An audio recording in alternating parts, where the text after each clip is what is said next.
Hey y'all, welcome back to a new episode of the Watch Us Thrive podcast.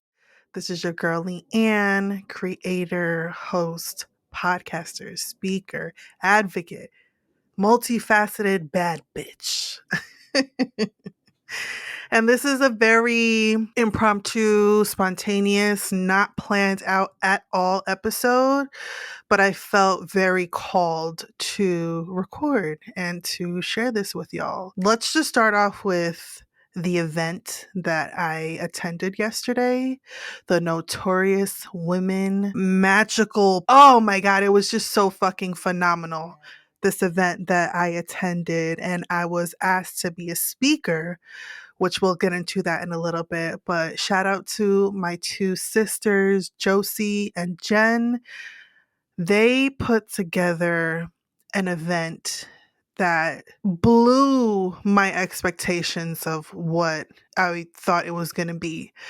Now, I've attended so many women's events in the past years as I've been on my healing, personal development, self love journey. But yesterday's event was something that I didn't know I needed. And it truly unlocked another level of healing for me. And I'm not only saying that because I was humbly so honored and grateful to have been able to share my story with the incredible group of women that were there, but it was just such a beautiful and such a honest and vulnerable and safe and healing space. And I don't say that lightly. Like, I'm saying that shit with my whole entire chest, 10 toes down. It was fucking phenomenal. From even the drive there, it took me a little bit less than an hour to get there. And I'm someone who fucking hates long drives. I hate having to commute anywhere. But this drive to get to this venue, oh my God, you want to talk about scenery, you want to talk about mountains, you want to talk about lakes and trees and winding roads. And I was just like, where the fuck am I? But in the best way possible. Like, it was a vibe, right? And then when you get to the actual venue, shout out to the Merced Manor in Ringwood, New Jersey. That's where it was held at. Such a beautiful, warm, inviting, cozy feeling when you got on the premises. I mean, there's waterfalls and lakes, and there's a fucking like barn, and it was so beautiful, it was so therapeutic, it was so healing. I mean, the pictures and the video and the content that I got there was 10 out of 10. My daughter came with me, she was my assistant for the day, and I was like, listen, I'm dressed to the nines, I got my heels on, I do not wear heels at all. Grew out of that stage of my life, but I was slaying yesterday. Curled hair, makeup beat, like we needed to capture the content. And she did a phenomenal job.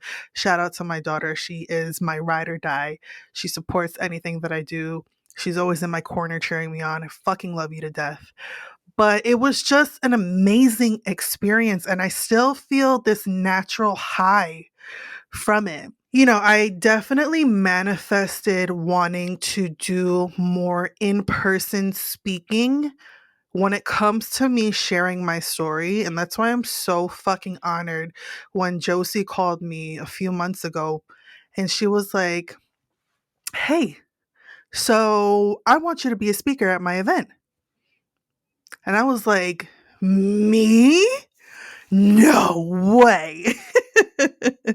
Because like I said, like I did a couple of speaking things, one virtual, one in person last year, but it was, I don't know, just I felt like for this event, I really wanted to dig deep and be super open and vulnerable in a way that I have not been before in person.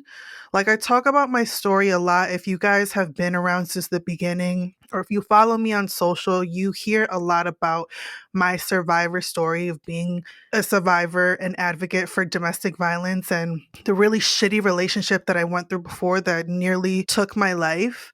And I talk about it a lot on my podcast. I'm great at talking about it behind the mic.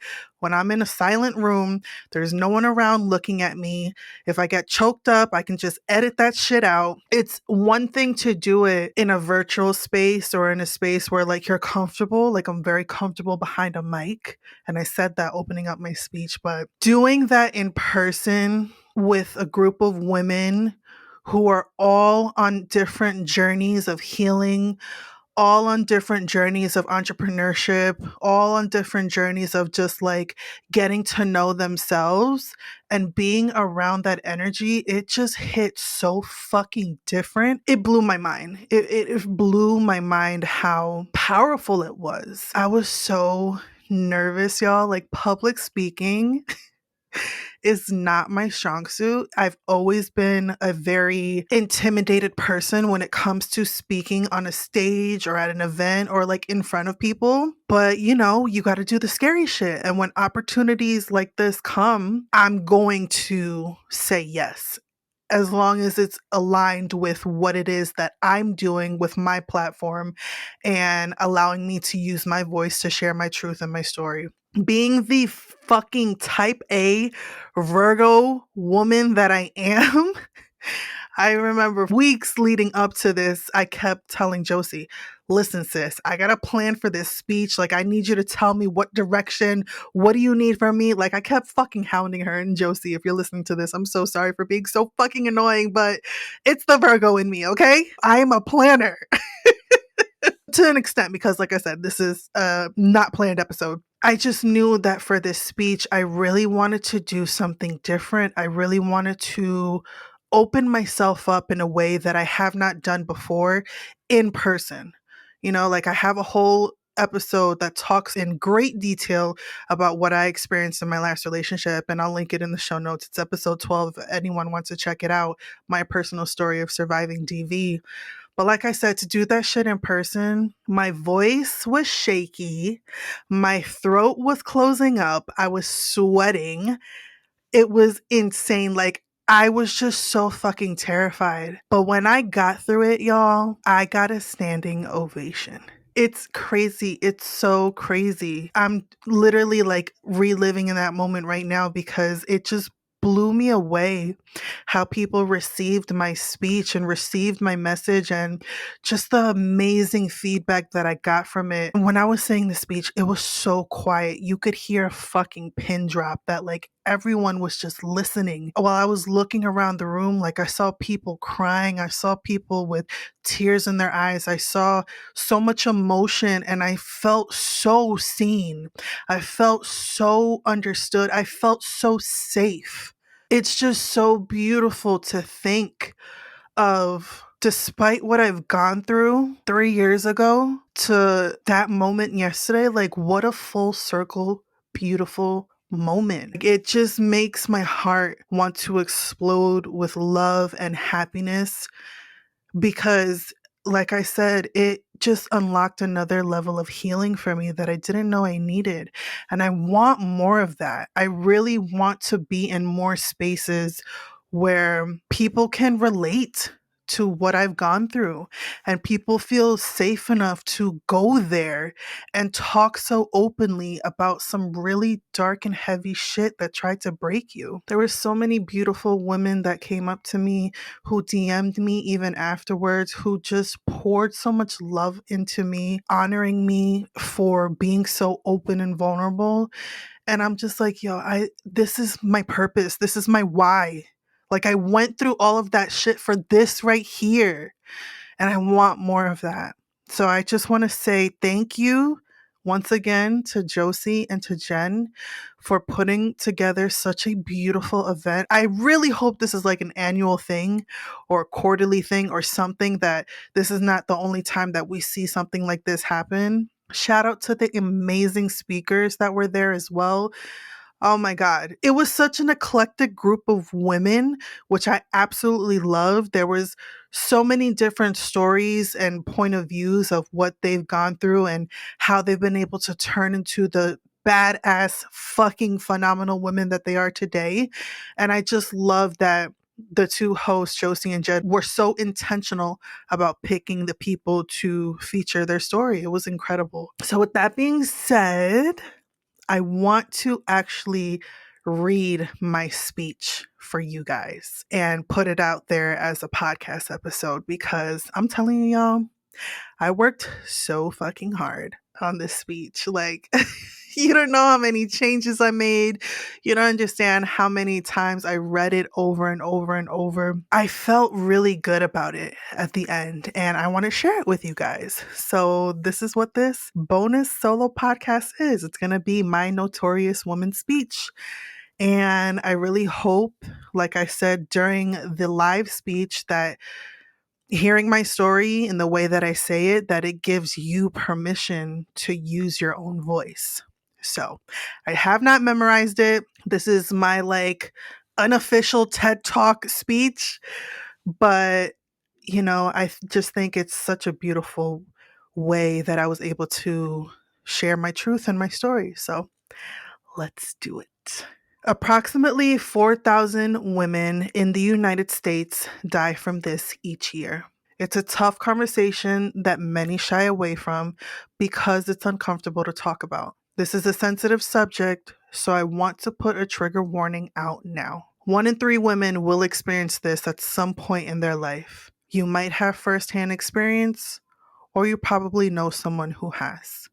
This is a silent epidemic that plagues many of us, and this epidemic is called domestic violence. I want to share a story time with you all today. 3 years ago, I was in an abusive relationship. I met my ex-boyfriend during COVID and fell in love with a monster in disguise. I thought I had finally found my forever partner. I thought I finally found my Prince Charming. I thought it was finally my turn. And at first, the relationship was perfect. Or so I thought. Eventually, it got to the point that I almost lost my life in that relationship. My ex said something to me on the night where he tried to kill me that replays over and over in my head like a broken record. You're not going to make it out of this apartment alive. As he took an iPhone charger and slowly wrapped it around his hands in order to strangle me once again. Something told me in that moment to get out.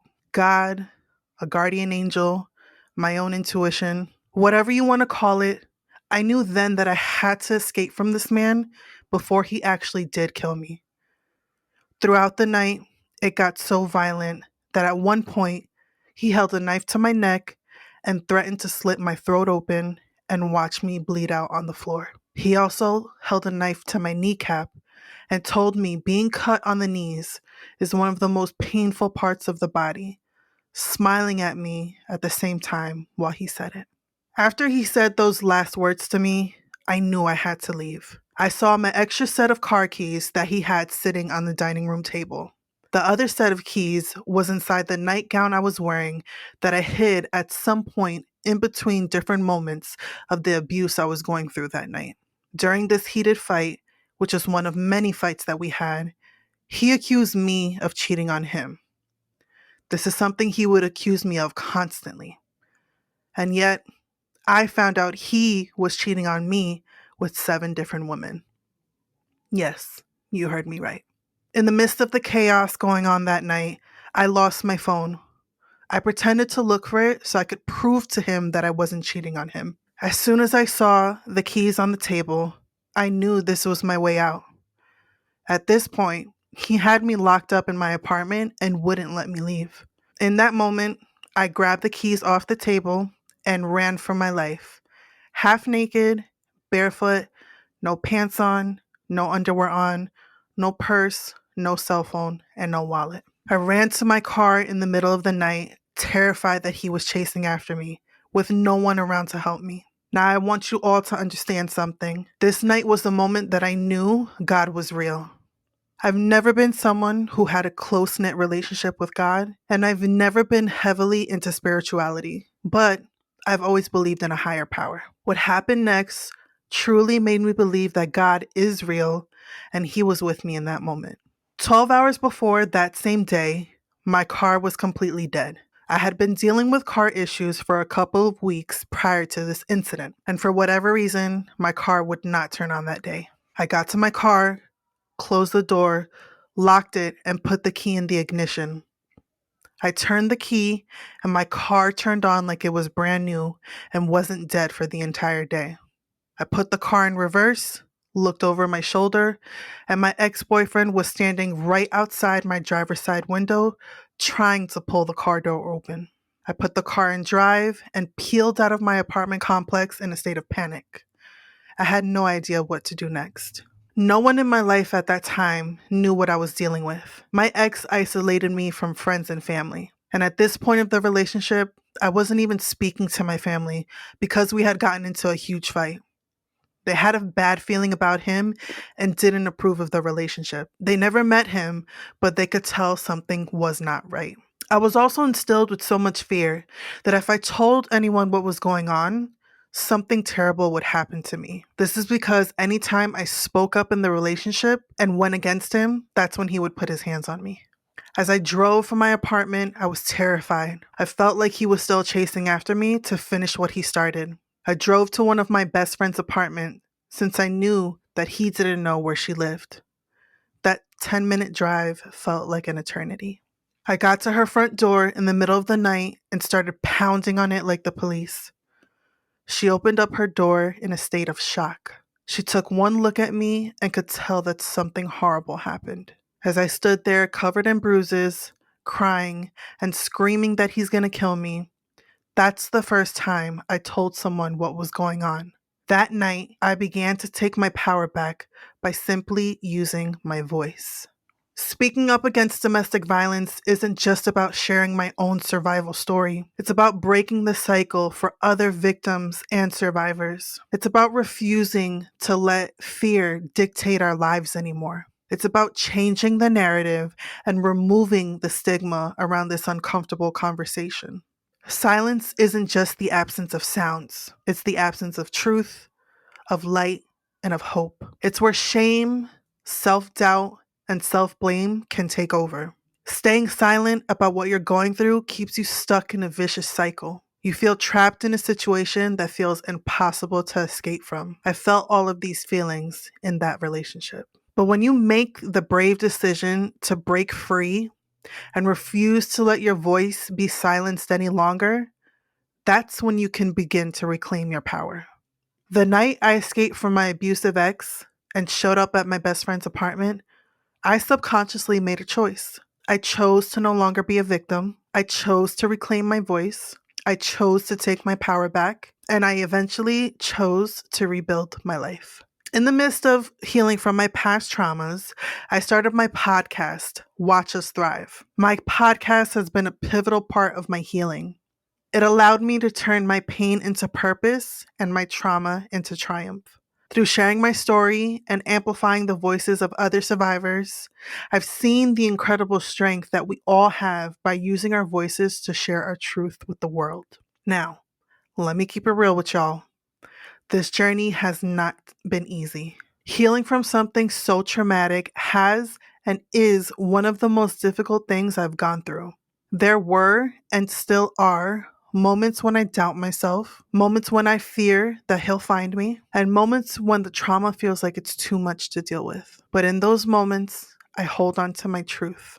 I am worthy, I am strong, I am beautiful, I am resilient, I am powerful, and I am proud as fuck of the woman I've become, despite of the shit that tried to break me.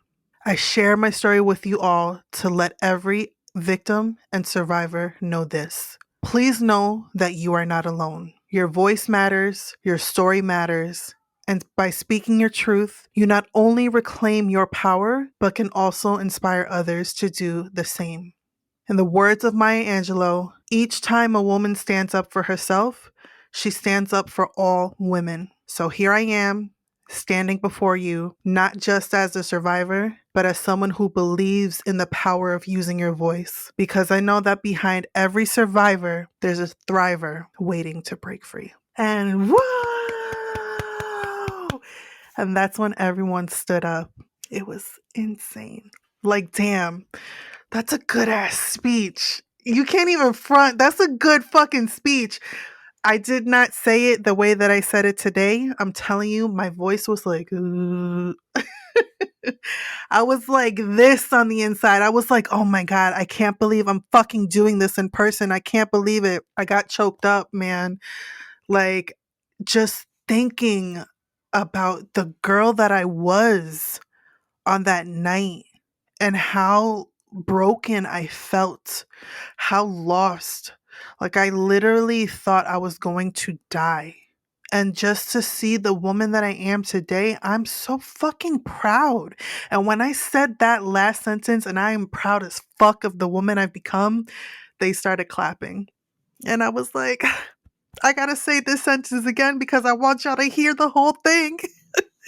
But yeah, that was my Notorious Woman speech. And I'm just so grateful to have had the opportunity to share that with such incredible women. And I pray that this is only the beginning for where I'm going to go with this platform, because I truly, with my whole heart, my whole chest, my whole body, my whole spirit, I believe what I'm doing for others is changing the world. Like, I'm so fucking proud. Like, I'm so proud of the woman that I am. And it's not to say, like, not every day is fucking perfect. Like I said in the speech, there are still days that I don't want to get the fuck out of bed. And I remember saying that. There's moments that I struggle. There's moments where I want to give up. There's moments where I feel like I'm doing all of this and it's for nothing. But then it's the universe, God, spirit, whatever you believe in, reminds me that, like, bitch, what are you talking about?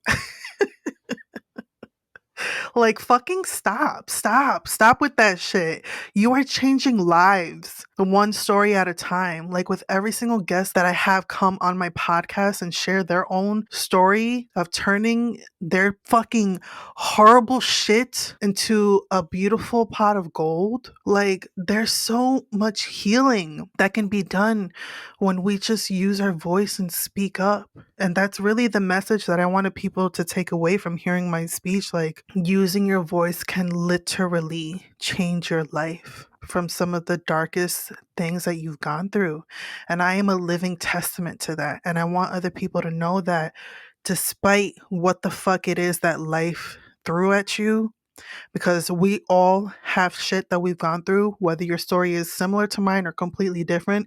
We all have shit that we're trying to work on and heal from. But it's in us using our voices to share our truth and our story and let other people know that, like, you are not alone and you can come through on the other side of it. And the first step is to talk about it.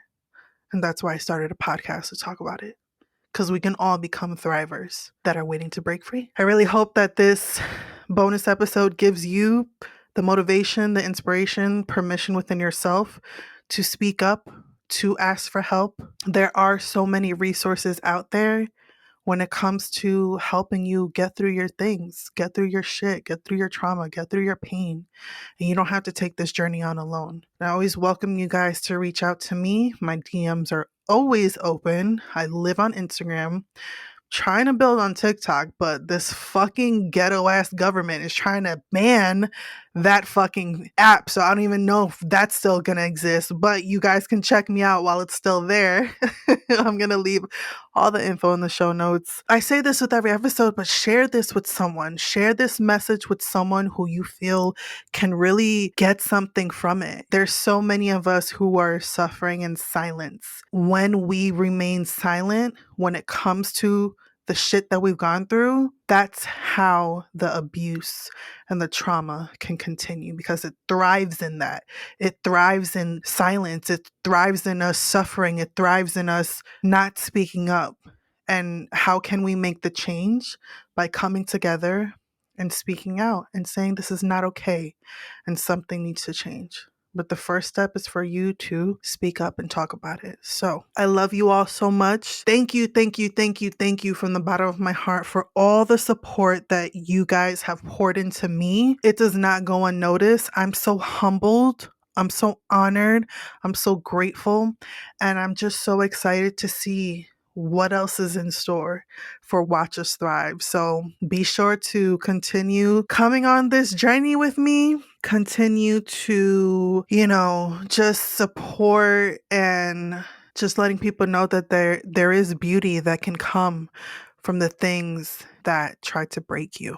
Let someone know about this podcast. That's the only way that this show can grow. Word of mouth. Leave a 5-star rating and review on Apple Podcasts. You can leave a rating on Spotify as well. You can subscribe and watch on YouTube. I love YouTube. I'm a YouTube girly. I much rather watch an episode than listen to it unless I'm driving or doing something. But support your girl on YouTube. I'm really trying to grow that channel. New episodes drop every Tuesday. And when I feel inspired to drop a bonus episode, I will put it out there for you guys. I'm sending you all my love, light, and healing. This is your girl Lianne of the Watch Us Thrive podcast. Love you.